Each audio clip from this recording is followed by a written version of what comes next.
삼명통에 기록되어 있는 사주로서 신살 배우기 이번 시간에도 마찬가지로 인신사해 사궁호환신살 254페이지를 토론해 보도록 하겠습니다. 무엇이 있느냐? 회두 파쇄살은 아름답지 않다. 일찍 재앙을 당하게 된다. 사축이 궁에 모이면 살이 한층 더 맴돌고 고곡이 중중하고 소명이 길지 않게 된다. 자오묘유가 만약 살을 만나고 장생의 길을 받는다면 반드시 조칙에 절하고 살신에 많은 사절이 모여 있으면 도축 또는 판매하는 사람이 된다. 즉 도잘상을 운영한다. 그 말이겠죠. 고극이 중중하고 고극이란 말은 힘든다는 말입니다. 자, 유고 선생님의 이야기를 한번 봅시다. 사년의 사주가 인신사해 일시를 보거나 충년의 사주가 진술충미 일시를 본 것은 해두파쇄살이라 한다. 해두파쇄살이란 것은 무엇이냐? 암금적살, 즉 파쇄살 있죠. 파쇄살이 거꾸로 된 것을 이야기하는 것입니다.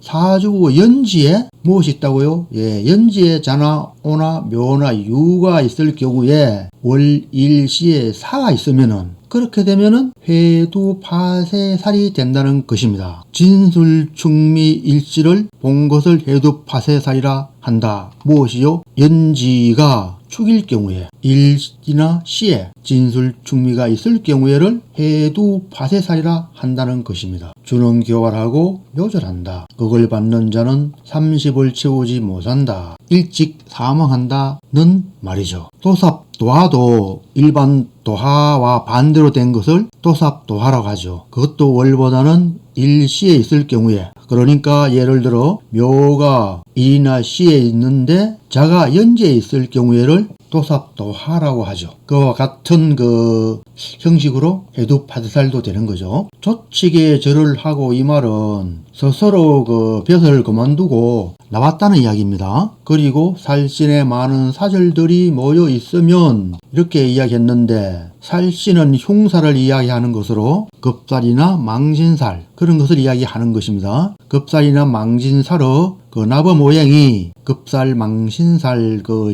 지지가 뭐였뇨? 사절에 해당하면은 도축, 판매, 즉 도살장을 운영한다 이렇게 말한 거죠.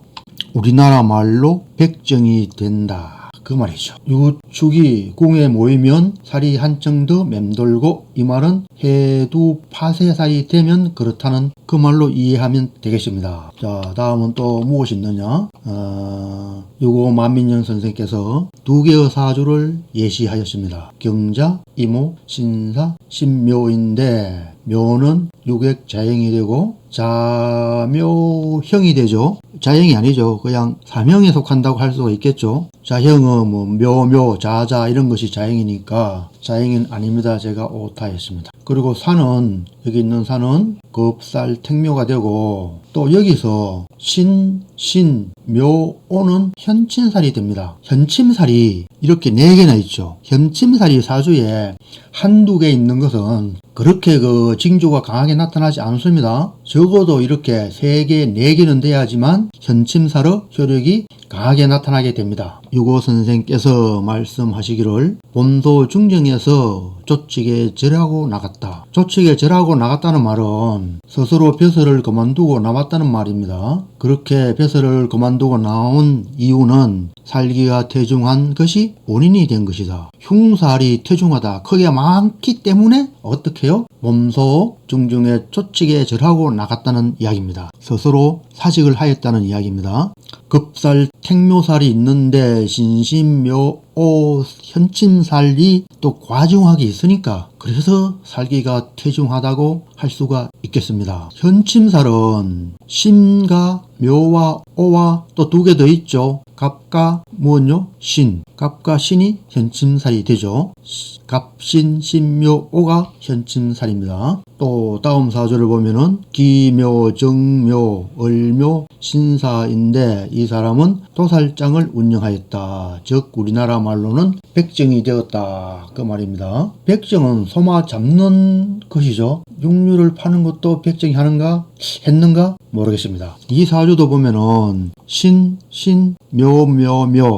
묘묘묘 혐친살이 상당히 많습니다. 그리고 사는 역마와 고진살이 해당하죠. 그러한데 이번에 예시한 이 두 개의 사주에서 유고 선생님께서 얘기하고자 한 것이 무엇입니까? 예, 바로 이것이죠. 이것 회두 파쇄살에 관해서 이야기하고자 했죠. 자, 보면은 연지에 자가 있죠. 그리고 사가 있죠. 밑에 사주도 보면은 연지에 묘가 있고 시지에 사가 있죠. 이렇게 해서 이 두 사주는 어디에 또 속한다고요? 예, 해두 파쇄살에 속합니다. 겁살, 택묘, 현침살이 있고 자형이 되고 또 어떻게 해요? 해두 파쇄살까지 겸했습니다. 살이 많죠. 살기가 대중하죠. 밑에 사주도 마찬가지입니다. 현침살이 있고 해두 파쇄살이 있고 역시 살기가 많다고 할 수 있겠습니다. 살기가 많다고 할 수 있겠죠. 그렇죠. 현침살이 많아서 도살장을 운영했다. 현침살은 말 그대로 침이니까 칼과 유사한 형상을 가지고 있죠. 도끼와 칼. 그 형상을 가지고 있어서 도살장을 운영했다고 볼 수 있겠습니다. 그리고 또 현침 신는 자자의 살을 좋아하여 결코 이 신금이 약하지 않겠죠. 신금 또한 칼이라고 할 수가 있잖아요. 쇠붙이잖아요. 그래서 도끼를 만들 수 있는 쇠붙이니까 도살장과 유사한 상이 될 수가 있겠고, 또 을묘일주가 묘가 있어요. 비견이 굉장히 강하죠. 비견이 강하면은 어떻게 해요? 어떤 확률이 있다고요? 이렇게 비견급이 강하면은 자영업 계통에 종사할 확률이 굉장히 높거든요. 왜 자영업이냐? 자립, 독립된 어떤 그런 형태를 취하니까 그런 형태를 가진 사람이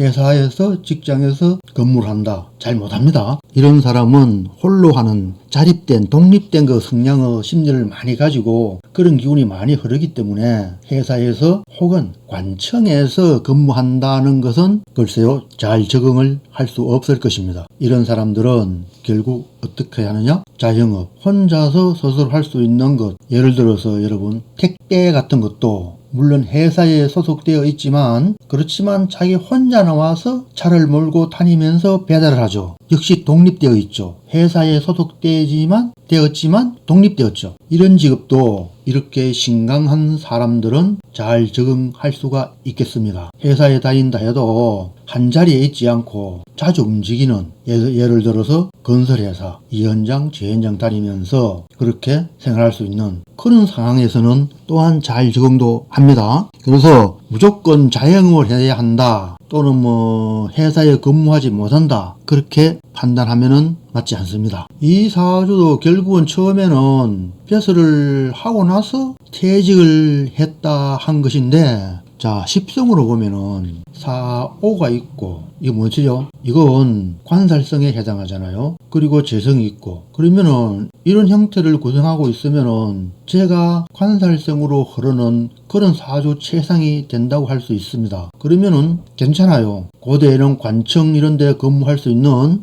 충분한 벼슬을 할 수 있는 그런 사주가 됩니다. 그런데 조금 불행한 것은 상관이 월간이 있고 연지에 식신이 있죠. 이렇게 되어서 상관의 세도 만만치 않아요. 토가 인성이 되는데 토는 세상에 없는 곳이 없잖아요. 지구 자체가 어떤 면으로 토로 이루어졌잖아요. 그렇잖아요. 사막 같은 데는 물이 없죠. 토는 있어도 모래기 때문에 모래는 돌 비슷하니까 금에 속한다고 할 수 있겠지만은 하여간에 토가 많습니다. 그래서 재생관의 그 사주 최상이 되는데 이렇게 상관도 만만찮게 강할 이러한 사주는 십성으로 봤을 경우에 만약에 운에서 식상이 들어오면은 회사를 그만둘 확률이 굉장히 높습니다. 특히 대운은 수가 되고 세운이 유가 된다면은 그거 다 회사를 그만두고 나오게 됩니다. 그래서 이 사주 대운을 살펴보면은 대운이 양간이니까 순행을 하죠. 오미 신유술 해자축 이렇게 되죠. 신유술 해자축 그렇잖아요. 신강하게 흐르면서 식상으로 운이 흐르잖아요. 그렇게 되면은 식상의 세력이 굉장히 왕성하게 되죠.